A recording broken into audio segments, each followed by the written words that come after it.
Crafters, it's Cynthia again. I am back with another card, and today I am going to feature a little bit of watercoloring. And the way I'm going to do it is I'm going to be using my Zig Clean Color Real Brush markers. And I have a pretty good size set of these, and they're really nice, but I don't use them enough. So today I wanted to focus on a card using those. So the stamps I'm using are from Lawn Fawn. This is an older set called Flutter By. And I'm just going to be using the larger leaf here and the medium size leaf. I'm not going to use the littlest one here, but these two sizes, and I already have them on some stamp blocks here. And I have a piece of paper here. It's wait a minute. It is Strathmore, excuse me, Strathmore watercolor paper. I wanted to make sure, I almost said Canson, but it is Strathmore.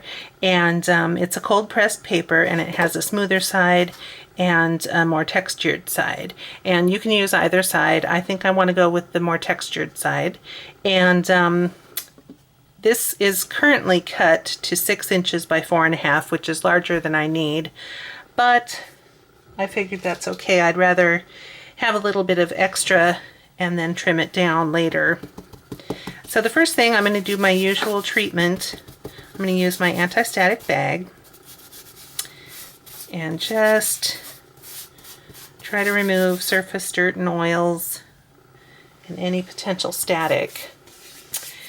And using my Versamark ink pad, and I'm also going to be using just clear embossing powder, which is going to be nice because it'll be hard to see before I color it, but it'll work as a resist, and it'll protect the white paper underneath the color, underneath the clear embossing powder.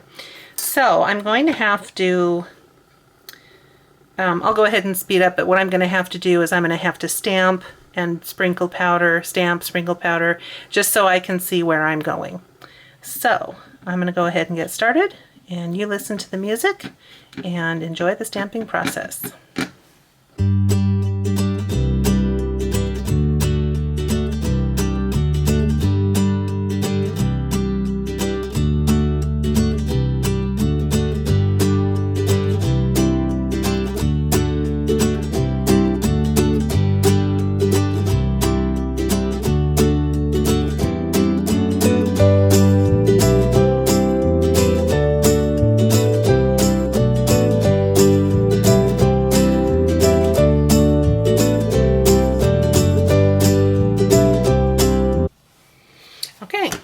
So that is all of the stamping and the powdering.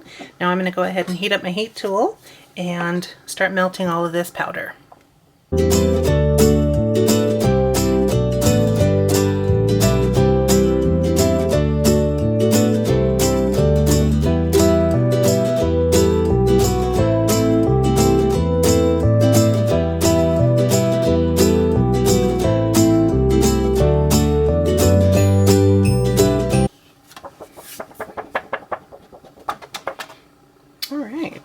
I think that turned out really pretty, and you can probably see in the light how those leaves are just randomly scattered.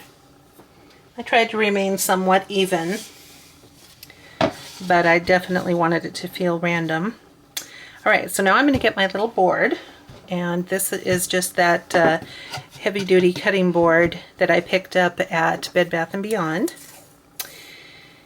And I'm going to go ahead and tape down all of the edges.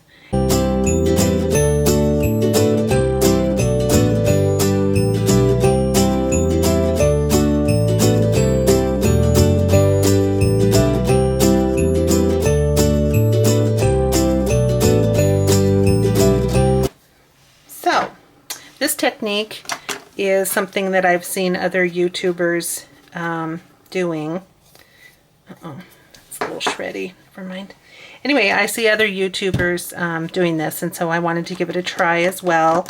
And I have selected 3 different greens, and then one light carmine, number 21, And this is number 40 green, number 47 May green, and number 41 light green. So those are my 3 greens.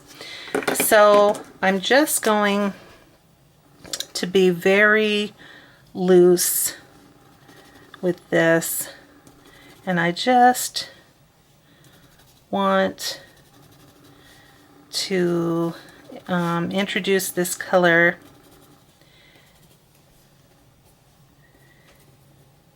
onto my page, and it doesn't need to be in the same spot each time.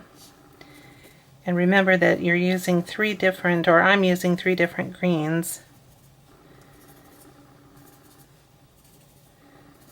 So I want to leave room for all of them, but since this is the lightest, I don't mind. So there's a little scribbling there. Here comes the medium green.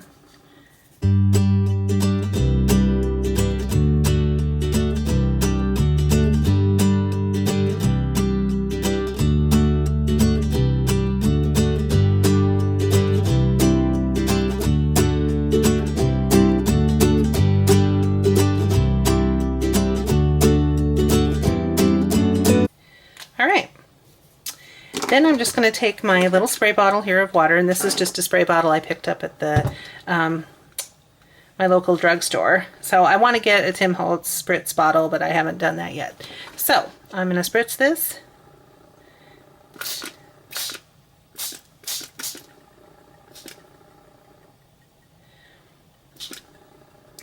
And I'm just there. I think that's probably good. And then I'm going to go ahead and pick up some of the extra water from around the edge.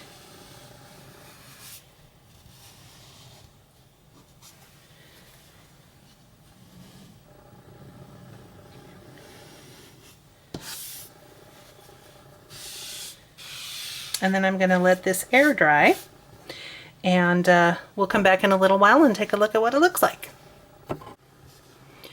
Alright, so that is the first coat mostly dry. And now I'm just going to go back, and I think I'll use the medium green, and I'm just going to hit a couple of spots, but this time I'm going to be more precise. So I'm just going to drop in a little bit more green into some of the lightest spots in the leaves, especially the spots that look like they were missed. And some of them, you know, had stray embossing powder, so they're not missed so much as covered. And then I'm also going to drop in a little more of the carmine, the light carmine red.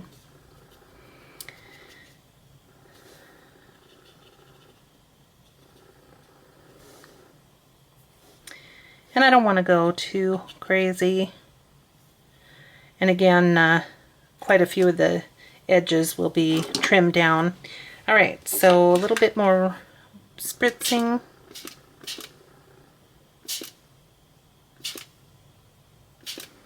And then this does reactivate. So it isn't just going to move what I added, it's moving everything again. And I want to try, if I can, to keep some of the muddiness. It's one thing to have colors mixing, but I don't want it to be too muddy. So certain spots where the green and red are really having a field day, I'm going to break it up just a tish. Okay, I don't want to accidentally do too much. Alright, so that looks good. And now this time I will let it dry completely, and then whatever we have will be our end result. So I'll see you again. Okay, so we're back again, and this is essentially dry, so that is a good thing. It was hard to wait, let me tell you. Okay, so now I'm going to go ahead and very carefully peel away this tape, and I like to keep it at a very sharp angle to the paper. That definitely helps keep it from tearing. Now you can save your pieces of tape. I don't, because I have so much of this painter's tape and it's quite inexpensive. But it just depends. And I've mentioned before that you can use washi tape, although when I'm working with water in particular, I definitely prefer the painter's tape. I get a much more secure hold, and I don't have all that seeping. Washi tape has such little stick to it that once it becomes exposed to water, it would just come off instantly. So anyway, so there we go. And there's our little panel that we created. I think it's pretty. It's bold and bright, but that's okay. All right, so I want this to be trimmed down to 4 by 5 1/4. So, and if you can see here, I'll try to bring it in a little closer, there's some really gorgeous modeling that happened here as the paint dried, and I really love that look. And this I don't care for as much. So what I'm going to do is kind of focus my cutting so that I retain as much of this portion as I can. And that's kind of one of the reasons it's nice to work on a bigger panel, because then when it comes time to cut down, you can pick the spot that you like the best.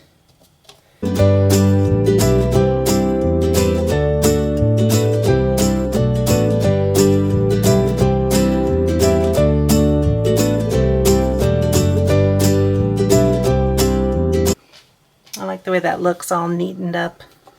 Okay, and so now I have this green cardstock as my base, and it's, you know, a pretty rich green, but there's just going to be a little bit peeking out, so it won't be, you know, it won't detract from this. It'll be just a very slight enhancement.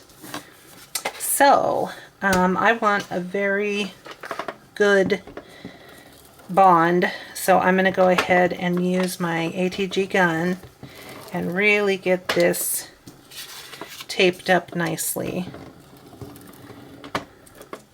because no matter how careful you are or what you do, watercolor paper just absolutely is going to dimple, and you just have to accept it. It's not the end of the world. I mean, it kind of helps illustrate the fact that this is a watercolored panel, and most people who receive a card like this are going to understand that it was hand painted, and they are going to be very impressed with you. You don't have to tell them you just used a pen and a spray bottle. You can tell them, yes, I painted that just for you. And it's true. Alright, so see, now that that's securely bonded down, it's already much flatter. And then my card base is, of course, my usual A2 size, so 4 1/4, 5 1/2 side folding card with my Nina Solar White 80-pound cardstock. And I am going to just, again, adhere that flat to the card front.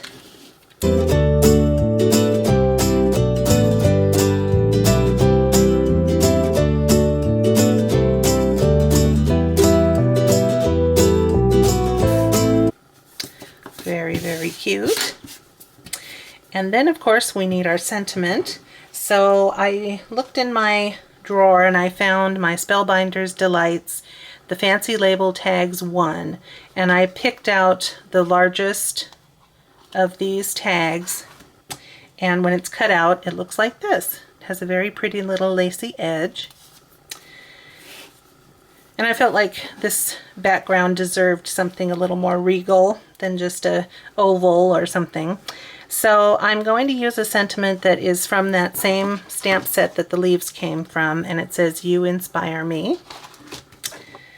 And since I'm just using some nice Nina cardstock here, I know I'm going to get a clear impression, so I'm just going to go ahead and use my Memento Tuxedo Black ink. Get that nice and inked up.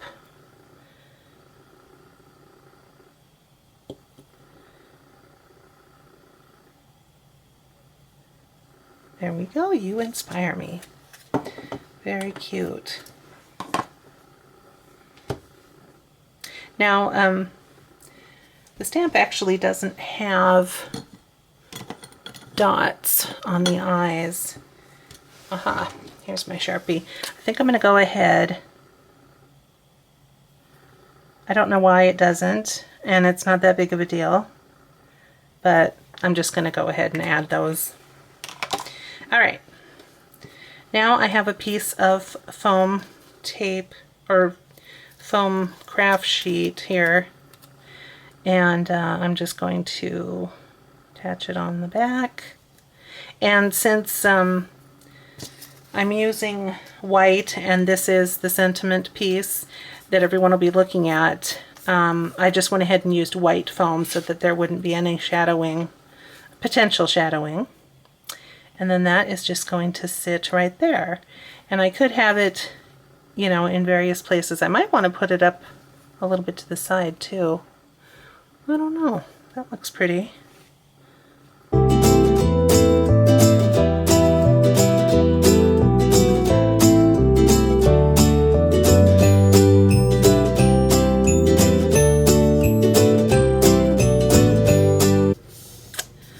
There we go. Very, very cute. And I think if I can find them, sorry, I couldn't find my Nouveau crystal drops, and I have the white ones. And so this is white opaque, so when it dries it'll be just like the store-bought white ones. So I'm just going to put down a couple of dots, and you want to remember that they do spread as they dry. They'll spread out and flatten a bit, so you want to be aware and just make sure you leave enough room. And then I'll put a couple down here.